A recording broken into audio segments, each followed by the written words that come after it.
Oh ya, Jadi ya, tentang kebiasaan menulis itu diajari oleh Profesor Dr. TM Hasbi Asidiki. ya, Itu begitulah beliau kalau kuliah itu dari literatur yang banyak, kemudian kepada mahasiswanya untuk menulis, ya. dan kebetulan beliau juga jadi Ya. setiap habis kuliah beliau menjadikan materi itu sebagai buku. Ya.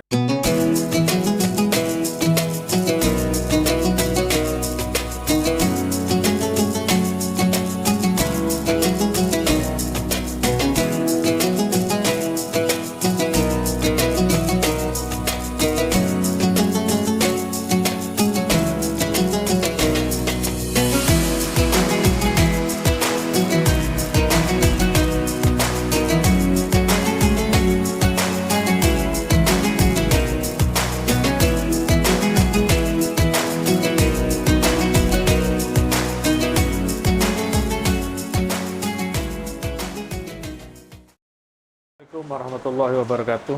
Waalaikumsalam warahmatullahi Para pemirsa wabarakatuh. sekalian, kali ini podcast LPBKI menghadirkan kembali Profesor Endang Sutari terkait dengan dunia keliterasian. Beliau sebagaimana kita ketahui adalah seorang guru besar dari Universitas Islam Gunung Jati Bandung yang sekarang menjadi guru besar di Universitas Garut ya Prof? Uniga ya. Universitas Garut, Jawa Barat. Para pemirsa sekalian, eh, podcast kali ini menghadirkan satu podcast yang ringan sebenarnya, yang ringan. Bagaimana kegairahan beliau dalam menulis, dalam usia beliau yang cukup, sudah berapa Prof? Usia Prof? 80 sekarang. Sudah 80 tahun, Oke. tapi beliau masih aktif menulis, masih aktif berkiprah, terutama aktivitas beliau sebagai ketua lembaga pentas buku dan kajian keislaman di Majelis Ulama Indonesia. Para pemirsa sekalian, mungkin tidak perlu memperpanjang masalah, tidak memperpanjang kata. Mari kita perkenalkan beliau yang terkait dengan dunia perbukuan. Assalamualaikum Prof. Waalaikumsalam warahmatullahi wabarakatuh. Seperti kita perkenalkan tadi Prof, bahwa podcast hari ini adalah podcast yang ringan tentang dunia perbukuan. Ya. Sejauh mana profesor menulis, bagaimana profesor memanfaatkan waktu untuk menulis dan sebagainya, dan berapa buku yang sudah profesor lahirkan, dan sejak kapan profesor menulis. Mungkin perlu hal ini Prof, perlu kita kemukakan untuk merangsang orang lain untuk banyak menulis, tidak tinggal diam, untuk selalu tertarik menulis berkat apa yang dikemukakan oleh Profesor. Jadi mungkin sejak kapan Prof menulis buku itu Prof? Ya.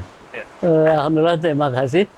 Bismillahirrahmanirrahim. Saya kebetulan mengambil karir sebagai pengajar ya, sebagai dosen sejak tahun 75. Saya mulai tahun 75 karir saya sebagai PNS, yaitu dengan tugas fungsional sebagai dosen, yaitu di IAIN Sunan Gunung Jati Bandung waktu itu, yang sekarang menjadi UIN Sunan Gunung Jati Bandung, dan kemudian saya melanjutkan di Universitas Garut.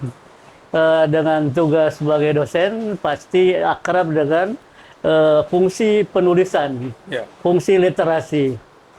Sejak saya menjadi dosen, secara formal atau yang pokok, tugas saya adalah mengajar substansinya hadis. Hadis ya. Yang pokok yang sesuai dengan bidang studi atau mata kuliah yang saya ampu, rata-rata tentang hadis. Itulah sebabnya maka sebagai dosen pasti menulis tentang hadis. Dan kebetulan di dalam mekanisme kehidupan dosen yang PNS, untuk kenaikan pangkat itu dikaitkan dengan penulisan.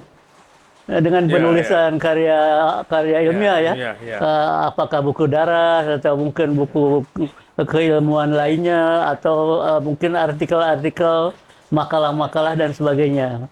Nah, tentu sebagai dosen hadis saya harus menulis tentang hadis. Kebetulan saya itu kenaikan pangkatnya pada saat dari 3A ke 3B, 3B ke 3C, 3C ke 3 sampai ke 4E, Iya. itu kan bisa 10 kali naik pangkat jabatan akademik. Iya. Nah, setiap itu mesti ada karya tulis yang pokok. Itulah sebabnya maka saya punya pengalaman untuk menulis hadis atau menulis hadis ya, ilmu hadis. Untuk karya ilmiah itu kami mencoba mensistematisir substansi hadis itu dengan karya-karya yang bisa dibukukan. Nah gitu. Ya. Pada waktu kenaikan dari 3A ya ke 3B, saya menggunakan diktatnya atau bukunya itu pengantar ilmu hadis. Berarti itu adalah dasar. Selanjutnya pada waktu untuk 3A ke 3B ke 3C itu tentang sejarah perkembangan hadis. Kemudian selanjutnya mustalah hadis, kemudian muskilat ya, problematika hadis. Ya. Kemudian yang terakhir pada waktu guru besar itu kami menggunakan konten atau substansi tentang ilmu hadis, kajian riwayah dirayah. Dan kemudian juga menulis untuk guru besar, pengangkatan guru besar, kami mengadakan penelitian secara disertasi yaitu tentang metode takhrij dalam pembelajaran tadi. Nah itulah jadi hubungannya dengan mata kuliah atau keahlian kita dengan keharusan atau riyadhah penulisan karya ilmiah. Kami membagi substansinya secara sistematis demikian. Jadi kira-kira ada berapa buku, Prof? Itu. Kalau buku saya pikir itu masing-masing kalau 10 untuk ilmu hadisnya ya. Ilmu hadisnya itu yang kemudian makronya gabungan, kemudian di bidang takhrijnya itu berarti sudah 15 buku ya. Untuk parsial dan Mungkin Prof, mengapa Profesor tertarik membidangi hadis, Prof? Kebetulan saya, alhamdulillah, saya kuliah setelah sarjana muda hukum Islam ya, syariah di IAIN Yogyakarta. Saya terpilih oleh Pak Dekan Profesor Hasbi Asidiki untuk menjadi mahasiswa jurusan hadis. Jurusan hadis, doktoralnya jurusan hadis. Itu tahun 70-an.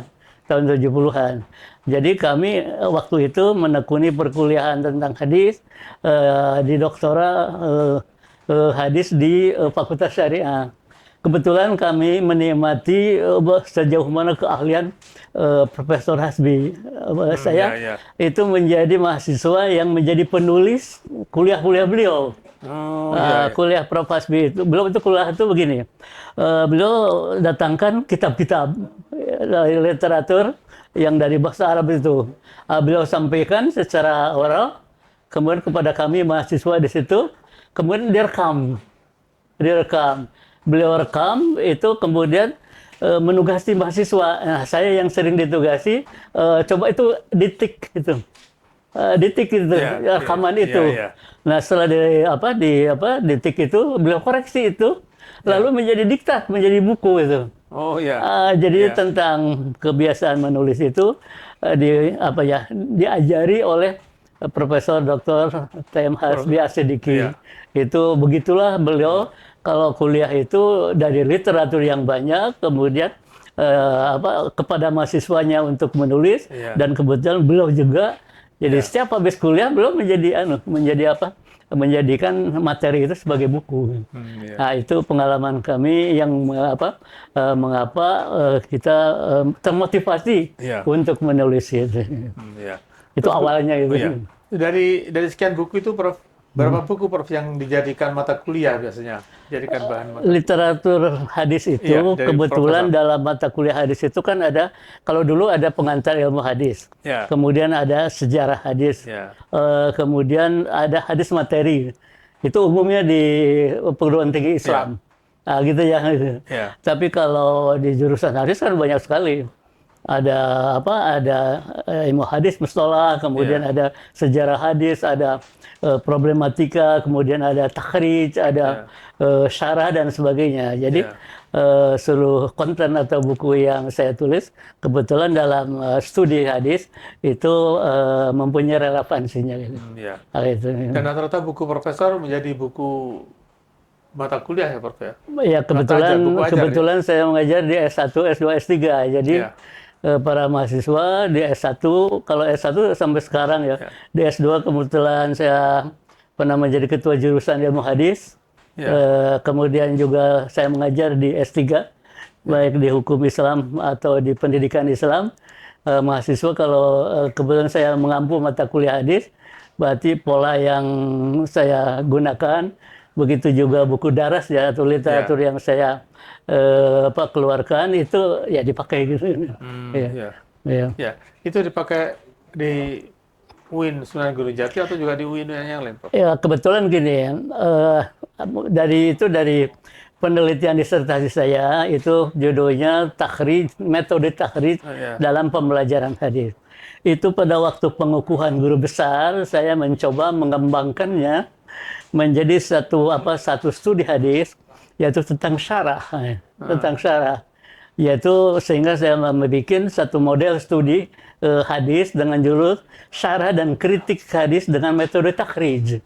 Itu adalah pidato pengukuhan saya sebagai guru besar. Dan ini tahun berapa itu, Prof? Itu sekitar tahun 80-an tahun 2000-an. Itu menjadikan itu sebagai satu model.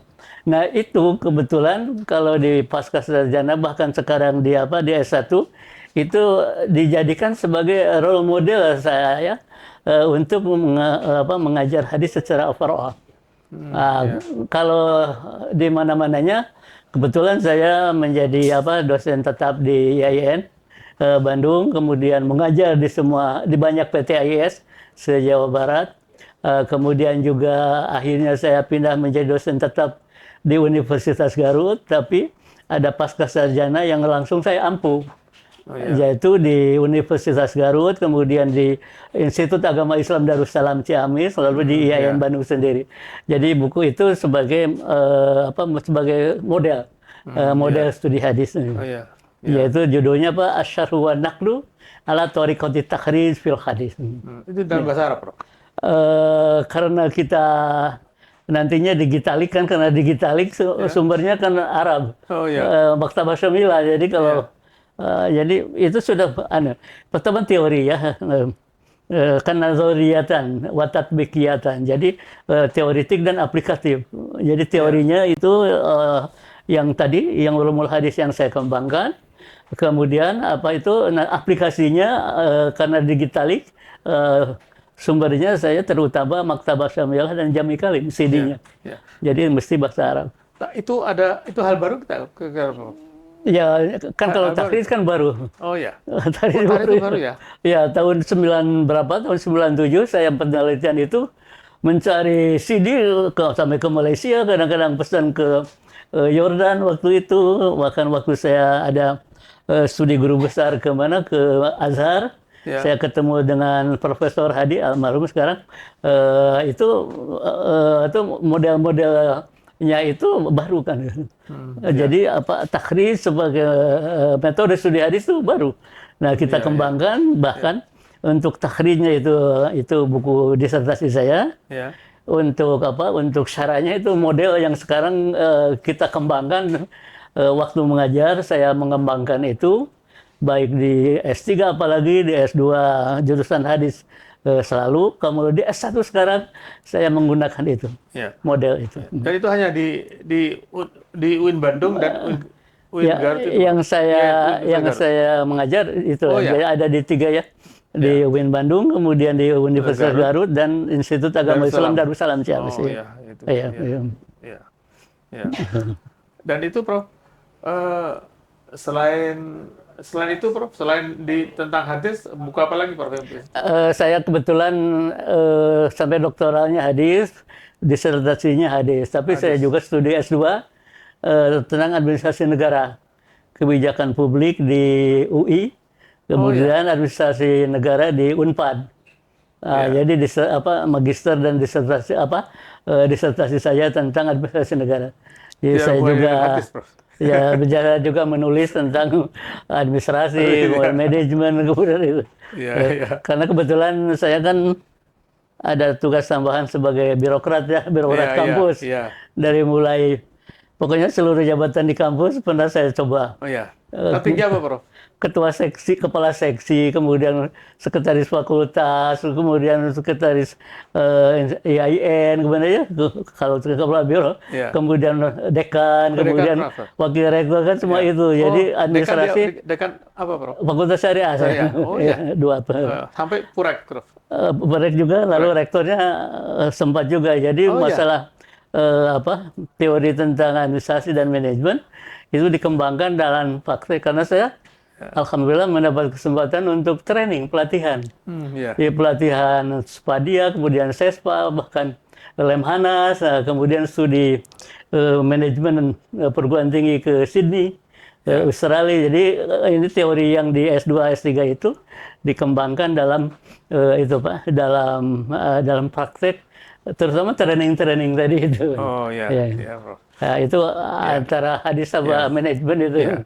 Dalam hal menulis, Prof, waktu apa, Prof, yang banyak profesor manfaatkan untuk menulis? Saya kebetulan senang menulis aja. Iya. Karena kayak khutbah kan tidak pernah berhenti ya. Iya.